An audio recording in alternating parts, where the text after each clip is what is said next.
La première chose à retenir, c'est que les humains et les perroquets ne fonctionnent pas de la même façon.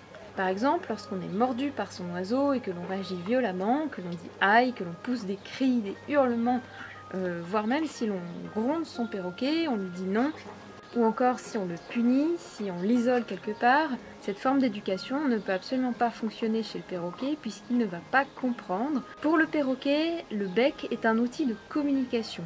Donc il s'en sert pour faire passer des messages. Et a priori, si vous êtes pincé, c'est que vous avez commis une erreur et le perroquet vous le fait savoir de cette façon. Mais avant de vous faire pincer, il y a de fortes chances pour que votre perroquet vous ait prévenu. C'est à vous de faire attention et de faire l'effort d'observer votre oiseau, son langage corporel, afin d'adapter votre comportement. Non, votre oiseau ne pince pas par méchanceté. La morsure est contextuelle, donc elle est toujours associée à un élément déclencheur. C'est à vous de cibler ces éléments qui conduisent à la morsure afin d'en comprendre les raisons et de résoudre le problème. En tant qu'humain, on a tendance à rejeter la faute sur l'autre plutôt que d'amener une remise en question de soi. Les méthodes punitives, l'usage du nom, voire même la pichenette sur le bec, vont générer deux phénomènes. Chaque réaction est renforçatrice.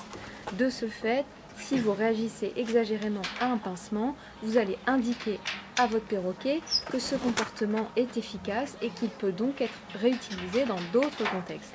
Si votre perroquet estime que vous êtes quelqu'un d'imprévisible et de non fiable, dans ce cas, il risque de vous accorder de moins en moins sa confiance. Ainsi, il est fréquent que certains perroquets éduqués à la pichenette sur le bec, par exemple, refusent d'être touchés ou caressés au bout d'un moment.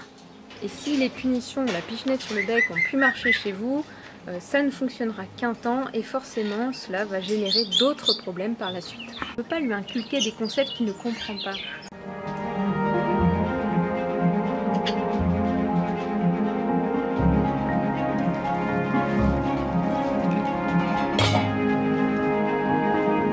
En utilisant ces méthodes négatives, violentes et complètement incohérentes, les personnes s'étonnent que leur perroquet développe des troubles du comportement, deviennent agressifs, peureux. Mais vraiment, ça vous étonne? Nos animaux, nos perroquets ne sont pas nos choses. Tout comme nous, ils ont leurs préférences, ils ont la possibilité de faire des choix.